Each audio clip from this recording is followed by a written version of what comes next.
देखिए ये क्वेश्चन है आपका कि 2 point charges plus 9e and plus e are placed at a distance of 16 centimetre from each other. दो चार्जेस हैं, दोनों पॉजिटिव हैं, ये प्लस 9e और ये प्लस e, दोनों एक दूसरे से 16 सेंटीमीटर की डिस्टेंस पर रखे गए हैं। ठीक है, उसके बाद इन्होंने कहा है at what point between these charges should a third charge Q be placed so that it remains in equilibrium. अब इन्होंने कहा है इन दोनों चार्जेस के बीच में कहाँ पर तीसरा चार्ज Q रख दिया जाए जो पूरा सिस्टम इक्विलिब्रियम में रहे। ठीक है, तो हमने मान लिया कि 9e चार्ज से x डिस्टेंस पर तीसरा चार्ज Q रख दिया गया है। ठीक, अब इक्विलिब्रियम में रहने की कंडीशन क्या है? इक्विलिब्रियम में सिस्टम ये कब रह पाएगा? इक्विलिब्रियम मतलब ठहरा रहे। कब ठहर पाएगा? जब इसके और इसके बीच लगने वाला फोर्स, इसके और इसके बीच लगने वाला फोर्स दोनों इक्वल हो जाए।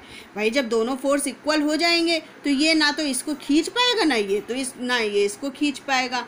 मतलब इनके दोनों के बीच का फोर्स, इन दोनों के बीच की ताकत और इन दोनों के बीच की ताकत एक जैसी होगी, तभी तो ये बीच में यहाँ टिका रहेगा।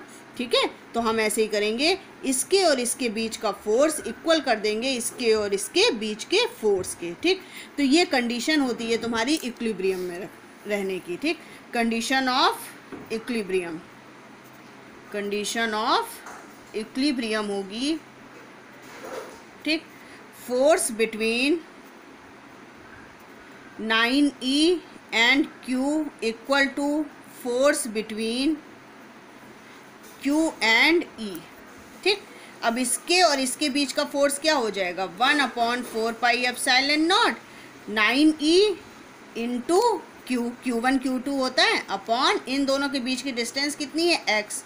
x स्क्वायर इक्वल टू इन दोनों के बीच का क्या हो जाएगा? 1/4 pi epsilon not Q into E upon, अब बीच की डिस्टेंस देखो, यहाँ से यहाँ तक x है और पूरी 16 है, तो यहाँ से यहाँ तक कितनी हो जाएगी? 16 माइनस एक्स, तो हम लिखेंगे 16 माइनस एक्स का whole square. Okay, 1/4 pi epsilon naught cancel, E और E कैंसिल, Q और Q कैंसिल, क्या बचा?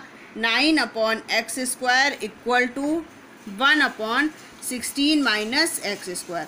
अब दोनों तरफ स्क्वायर रूट कर लेंगे। अगर हम दोनों तरफ अंडर रूट कर लें, स्क्वायर रूट अगर हम दोनों तरफ कर दें तो क्या आ जाएगा? 9 का स्क्वायर रूट 3, एक्स स्क्वायर का x, 1 का 1 और 16 माइनस एक्स के होल स्क्वायर का 16 माइनस एक्स। दोनों को क्रॉस मल्टीप्लाई करके जब हम सॉल्व करेंगे तो x इक्वल टू आ जाएगा 12 सेंटीमीटर।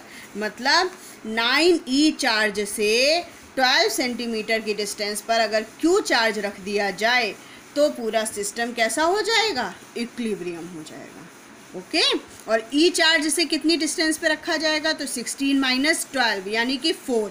E चार्ज से 4 सेंटीमीटर की डिस्टेंस पे अगर रख दिया जाए तो पूरा सिस्टम इक्विलिब्रियम हो जाएगा। ओके, कोई कन्फ्यूज़न हो तो पूछ लीजिएगा।